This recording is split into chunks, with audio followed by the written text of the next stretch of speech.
Bienvenidos a una nueva edición de Euronews Hoy. El conflicto entre Israel y Palestina no hace más que empeorar pese al llamamiento de la comunidad internacional a establecer un diálogo entre las partes. Al menos una treintena de palestinos y más de 5 israelíes han perdido la vida a causa de las bombas y proyectiles lanzados en las últimas horas. Los líderes de los dos bandos han asegurado que este enfrentamiento apenas comienza. Y en Rusia, los habitantes de la ciudad de Kazán no salen de la conmoción tras un tiroteo en una escuela que ha dejado 9 muertos. La mayoría de las víctimas eran adolescentes. Y como es costumbre, seguimos muy de cerca las campañas de vacunación en América Latina y en Europa. Los países europeos se preparan contrarreloj para recibir a los turistas en verano bajo varias medidas sanitarias mucho más flexibles ahora que la inmunización contra la COVID-19 avanza. En América Latina, México ha comenzado a vacunar a las embarazadas y Perú ha comenzado a vacunar a los adultos con síndrome de Down. Las hospitalizaciones y los casos de COVID-19 han comenzado tímidamente a descender según las informaciones de las autoridades de los dos países. Esto y mucho más de la actualidad internacional después de nuestros titulares. Se recrudece la escalada bélica entre israelíes y palestinos y aumentan las bajas civiles en ambos bandos. El presidente colombiano Iván Duque regresa a Cali, epicentro de las protestas, en busca de una salida a la crisis. En Cali la basura se acumula debido a los cortes y bloqueos. El presidente de Venezuela, Nicolás Maduro, rechaza el acuerdo de salvación nacional propuesto por Juan Guaidó y le dice que ya hay diálogo entre el gobierno y la oposición. La ciudad rusa de Kazán conmocionada tras la masacre en una escuela. Un exalumno mató a tiros a 7 niños y 2 adultos. Europa acelera los preparativos para la temporada turística. Grecia vacuna a toda la población de sus islas y España está dispuesta a acoger a británicos sin pruebas PCR. 35 palestinos y 5 israelíes muertos. Entre los fallecidos hay 12 menores palestinos y una menor israelí. Las bombas siguieron cayendo anoche sobre Gaza y los cohetes de las milicias palestinas sobre Tel Aviv, Beerseba y otras ciudades de Israel. Uno de esos cohetes mataba a un hombre de unos 40 años y su hija de 16 en Lod. Las sirenas antiaéreas sonaron durante toda la noche en localidades israelíes colindantes con la franja. El ejército israelí asegura haber matado a 16 milicianos palestinos, mientras el primer ministro lanzaba la siguiente advertencia. Hamas y la yihad islámica pagarán por esto y pagarán un precio muy alto. El sistema de defensa israelí Iron Dome no da abasto. Las milicias palestinas han lanzado más de 1 millar de proyectiles desde que comenzó la escalada de violencia el lunes, la peor en años. Si Israel quiere continuar con la escalada, estamos listos, decía el líder de Hamas. Y si quiere detenerse, también estamos listos. Si quiere sacar sus manos de Jerusalén, estamos listos. El ejército israelí está enviando más tropas a la frontera con Gaza y ha movilizado a 5.000 reservistas. El Consejo de Seguridad de la ONU aborda este miércoles la escalada bélica entre israelíes y palestinos. Tras varias semanas de disturbios en Jerusalén, la violencia se intensificó el lunes y se ha extendido a comunidades árabes de Israel. El detonante fue el posible desalojo de 4 familias palestinas de un barrio de Jerusalén Este. Iván Duque regresa a Cali. El presidente colombiano ha visitado por segunda vez en pocos días la ciudad, convertida en epicentro de las protestas contra las políticas de su gobierno, que desde hace 2 semanas sacuden al país. Allí Duque ha anunciado que las autoridades investigan 65 casos de presunto abuso policial, 8 de ellos por homicidio. Por voluntad de los comandantes, en trabajo con la Procuraduría y con la Fiscalía, etcétera, se han adoptado 65 acciones disciplinarias, 27 por abuso de autoridad, 11 por agresión física, 8 por homicidio, 19 por otras conductas. El mandatario está inmerso en una ronda de diálogos con distintos sectores para tratar de sacar a Colombia de una de sus peores crisis de los últimos años. Organismos internacionales como la ONU y la Unión Europea han reclamado a Duque que tome acciones contra la violencia policial y castigue a los culpables de las muertes en las protestas. La Defensoría del Pueblo ha recibido informes de 41 civiles muertos y un agente. También hay 168 personas desaparecidas. Cali, la tercera ciudad en importancia de Colombia, ha sido la más castigada por la violencia y también por los bloqueos, que han creado una situación tensa por falta de combustible y productos básicos, aunque desde el domingo se han abierto corredores humanitarios y las fuerzas de seguridad han pactado con los manifestantes para desbloquear algunos puntos. Aquí vemos a unidades del ejército y de la policía escoltando camiones cisterna con gasolina. Entre tanto, la basura se acumula en las calles de Cali para desesperación de la población local. Y aquí hemos tenido mucho problema por eso, porque ya los olores, ya sinceramente ya aquí en la noche no se puede dormir, mucho indigente que ya viene a revolver la basura, a botarla acá, entonces ya se volvió una problemática ya de salud. Les hago un llamado para que observen de que esto puede generar un tifo, enfermedades.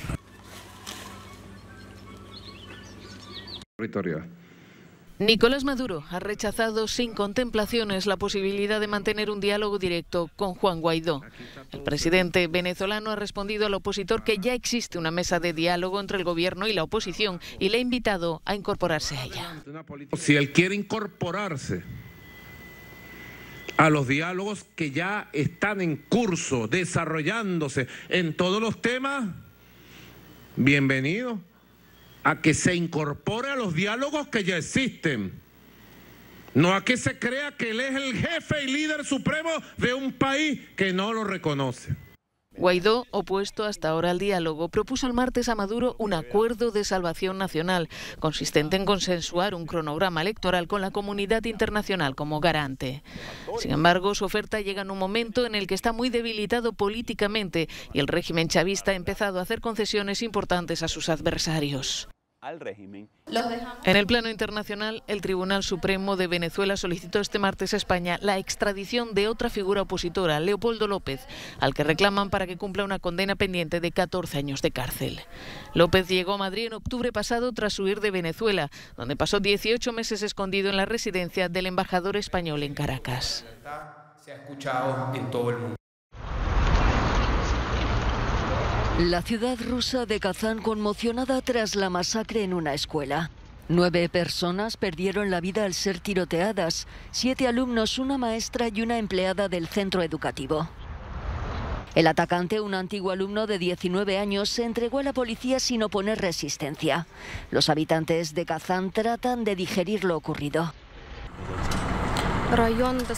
El barrio es bastante tranquilo, no lo esperábamos. Estamos muy sorprendidos de un ataque terrorista. Sí, estamos en estado de shock. Estaba en el trabajo, asustada. Cuando escuché la noticia me eché a llorar. Tengo 2 hijos, uno de ellos en edad escolar, y cuando me imagino por lo que pasaron esos niños en el gimnasio, me siento muy mal. El ataque, uno de los más graves ocurridos en un centro educativo en Rusia en los últimos años, dejó también 21 heridos, la mayoría niños. El presidente Vladimir Putin ha ordenado elaborar con urgencia una nueva normativa sobre la tenencia de armas. Las bandas lealistas de Irlanda del Norte ensayan para la temporada de verano. La pandemia obligó a cancelar los desfiles del año pasado, que conmemoran a los militares británicos caídos en el conflicto. Pero la alegría de volver a desfilar está empañada por el ambiente, nos dice Gary. Está a punto de estallar. Si no fuera por la COVID, la violencia se habría desbordado en las calles en una escala mayor a la de las últimas semanas. Irlanda del Norte ha sufrido el terrorismo durante 5 décadas y se ha demostrado que la violencia funciona y la amenaza de la violencia que la Unión Europea y Dublín usaron para lograr el protocolo, que es una frontera interna dentro del Reino Unido que nos separa del resto. El mes pasado hubo disturbios en la zona de Shankill. Las manifestaciones contra la frontera del Mar de Irlanda, consecuencia de los acuerdos especiales para Irlanda tras el Brexit, se volvieron violentas. Con la vacunación contra la COVID confiamos en salir de esto en los próximos 6 meses. Si para entonces no ha cambiado nada, no me cabe duda de que la gente saldrá a la calle. Esta es una de las zonas más desfavorecidas de Irlanda del Norte y que expresa su identidad británica con vehemencia.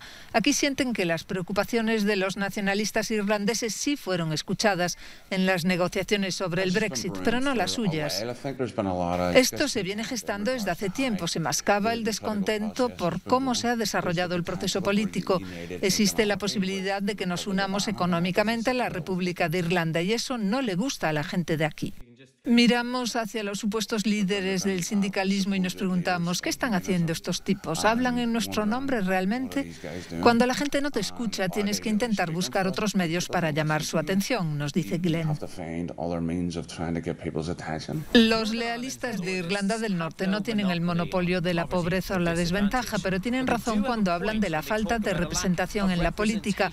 Los republicanos irlandeses pueden contar con su principal partido, el Sinn Féin, un partido con raíces obreras que está en el gobierno. En cambio, los lealistas británicos no tienen un asiento en la mesa. Los que enarbolan la misma bandera en el gobierno, el Partido Unionista Democrático, son acusados de no representar a estas comunidades más pobres. No lograron bloquear el protocolo fronterizo que odian y ahora se preguntan quién vela por ellos.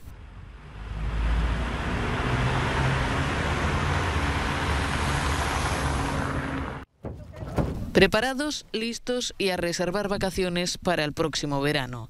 Los europeos ya sueñan con partir de viaje y cruzar fronteras, mientras los diferentes países relajan las restricciones, algunos de forma acelerada para abrirse cuanto antes a los turistas. En ese contexto, la Comisión Europea prepara a toda prisa su certificado sanitario europeo para favorecer los desplazamientos entre países de la UE. El objetivo es que esté listo para mediados de junio.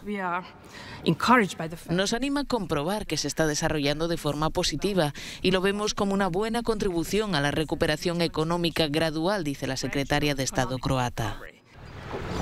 Pero no todos los países están dispuestos a esperar. En Italia, a partir del próximo fin de semana, los turistas de la Unión Europea, el Reino Unido e Israel ya no necesitarán respetar una cuarentena, a condición de que presenten un test negativo, una prueba de que están vacunados o han superado la COVID-19. En el lago de Garda, donde la mayoría de la población vive del turismo, acogen la noticia con satisfacción. Todos estamos en el mismo barco, como cuando hay un accidente en una carrera de Fórmula 1 y todos se apresuran para que pueda continuar. En mi caso solo quiero retomar el trabajo cuanto antes. Esta es una oportunidad única y es importante aprovecharla. No creo que en esta situación histórica tengamos una segunda oportunidad, así que tenemos que ser muy buenos para seguir adelante. Para reactivar su sector turístico, Grecia planea vacunar a toda la población de las 19 islas más grandes del país antes de que acabe junio. La operación, bautizada Libertad Azul, busca crear un gran muro de inmunidad en islas tan turísticas como Santorini, Mykonos o Corfú. Calculamos que a mediados de junio la mayoría de los habitantes estarán vacunados y eso hará que la isla sea un destino turístico seguro. En cuanto a España, no solo anhela la llegada de turistas de la Unión Europea. El Gobierno ha expresado su deseo de que los británicos puedan entrar en el país a partir del 20 de mayo, sin necesidad de presentar una prueba PCR.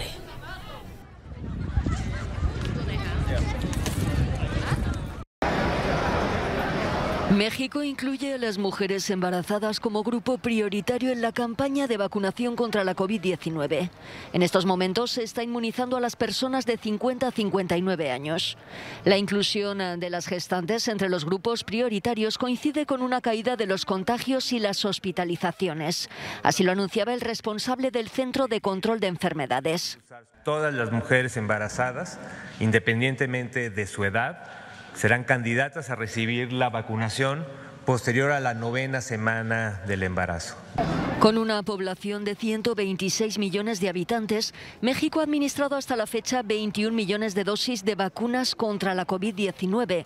El objetivo, según el presidente, es tener prácticamente vacunados para finales de este mes a todos los adultos mayores de 50 años, aunque para ello está a la espera de un envío adicional de AstraZeneca solicitado a Estados Unidos. Y mientras, Perú ha comenzado a vacunar a enfermos renales y a adultos con síndrome de Down, mientras se sigue inmunizando a los mayores de 70 años. El presidente Francisco Sagasti estuvo en un centro de vacunación de Lima en el inicio de esta nueva etapa en la campaña de vacunación. Bueno, bastante emocionada porque ya vamos a estar un poco más tranquilos y felices de que él reanude sus actividades deportivas. Con una población de 32 millones de habitantes, Perú ha administrado de momento algo más de 2 millones de dosis. BioNTech amplía su presencia en Asia. La empresa de biotecnología productora de la vacuna de Pfizer tiene su sede en la ciudad alemana Maguncia, pero tiene previsto construir este año una nueva planta de producción en Singapur. Será su primera planta fuera de Europa, se prevé que esté operativa en 2023 y podrá producir hasta 1.000 millones de dosis de vacunas al año, además de una amplia gama de medicamentos basados en la nueva tecnología de ARN mensajero, incluso para tratar el cáncer. Aunque el director de la compañía aclara que la planta de Singapur no será útil en la actual pandemia. Tenemos que ser claros en que empezar ahora a construir la planta de fabricación en Singapur no nos ayudará en los próximos 12 meses con respecto al suministro global. El suministro global solo puede abordarse aumentando realmente las capacidades de producción existentes. Lo hemos hecho y seguiremos haciéndolo en los próximos 12 meses. El salto asiático es una muestra más del éxito de la empresa alemana tras la pandemia de COVID-19. BioNTech obtuvo un beneficio neto de 1.100 millones de euros el primer trimestre de 2021, lo que supone el triple que en el trimestre anterior, y las ventas no han dejado de aumentar. La vacuna que BioNTech fabrica conjuntamente con Pfizer fue la primera vacuna contra la COVID-19 aprobada para el mercado occidental a finales del año pasado. La empresa suministra ahora a más de 90 países de todo el mundo y espera aumentar la producción hasta los 3.000 millones de dosis a finales de año. Paradojas de la uberización del empleo. Los rider, como se llaman a sí mismos, los mensajeros o repartidores a domicilio autónomos que trabajan con aplicaciones móviles en España, se han puesto en pie de guerra contra un decreto ley que ha aprobado este martes el Gobierno que los convierte en asalariados. El objetivo del Ejecutivo progresista no es otro que protegerlos frente a posibles abusos de las grandes plataformas digitales para las que trabajan. Decimos, como ha dicho el Tribunal Supremo, que los trabajadores y trabajadoras que desempeñan su tarea en las plataformas digitales de cualquier tipo son laborales y, por tanto, conllevan todos los márgenes y derechos que concita el Estatuto de los Trabajadores. Todos y cada uno de ellos. Derechos de organización, de sindicación, derechos de protección social y, por supuesto, de cotizaciones y salariales. Sin embargo, el punto de vista de muchos repartidores autónomos es muy distinto. Miles se han manifestado este martes en 9 ciudades españolas. Muchos temen perder la única fuente de ingresos que se adapta a su forma de vida. Actualmente quien quiere ser autónomo repartidor puede serlo y quien quiere ser empleado repartidor puede serlo. Puedes echar currículum a empresas como Burger King, Just Eat. Entonces, quien está aquí es porque lo ha querido, porque tiene una situación familiar complicada y necesita la flexibilidad horaria para compaginarlo con estudios, por lo que sea. Ahora todos los que nos hemos metido aquí porque necesitábamos esa flexibilidad nos la van a arrebatar. Eso a que no dejen directamente sin trabajo porque las plataformas no van a poder contratarnos a todos. Es una ley injusta, una ley rider que se hizo sin los riders. Nos condena a contratos precarios, a contratos temporales que no queremos. La ley afecta a unos 30.000 repartidores a domicilio. El Gobierno ha dado 3 meses de plazo a las grandes plataformas digitales para adaptarse a la nueva normativa. Paneles solares y niños en la escuela es el corazón de este proyecto destinado a dar nueva vida a zonas desfavorecidas de la periferia de Nápoles, en Italia. Más de un centenar de niños de esta zona maltratada por la delincuencia acuden cada día a este instituto después de la escuela para seguir cursos de fotografía y teatro y hacer deporte. Sobre sus cabezas, un sistema de paneles fotovoltaicos da energía gratuita a 40 familias de la zona. El primer experimento de este tipo de comunidad energética pública en el sur de Italia. Habla Anna Riccardi. Pensamos que esta periferia tenía que ser el primer lugar del que saliera un elemento concreto de transición ecológica y del que todo el mundo habla hoy. Aquí están los hechos. Creamos la posibilidad de juntar la educación ambiental y el impacto real en una comunidad. Las escuelas son puntos de referencia esenciales en los suburbios degradados. No se limitan a proporcionar educación a los niños, sino que actúan como centros de toda la comunidad. Pero esta escuela de aquí fue aún más lejos y proporciona energía gratuita a las familias pobres. Tiene un alto valor, no solo en términos de producción de energía, sino también en términos medioambientales. Estamos hablando de más de 65.000 kilovatios hora al año, lo que supone evitar la dispersión de más de 30 toneladas de dióxido de carbono al año en el aire. Podemos respirar algo bueno. Ya vivimos en la emergencia de la COVID y luego está la contaminación del aire. Un medio ambiente mejor y más limpio sería mejor para nosotros y para nuestros hijos. Un modelo de producción de energía renovable que se asocia a actividades sociales en la zona en colaboración con la comunidad local. No se trata de una reconversión medioambiental, sino también de una revolución social y cultural. Una revolución desde la base, pasos reales dados por personas que no se consideran marginales y que están allanando el camino hacia una sociedad más sostenible e igualitaria en Italia.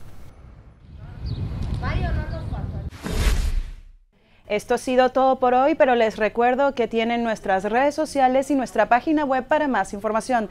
Les dejamos con nuestro no comment del día. Hasta la próxima.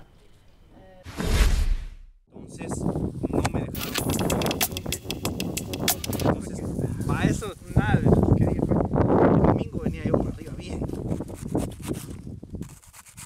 Vamos a venir, güey, con mi mamá y Chama, pues, a ver el atardecer. Bueno, vamos a hablar, pues. Que tú cocines. Bueno, vamos a desayunar.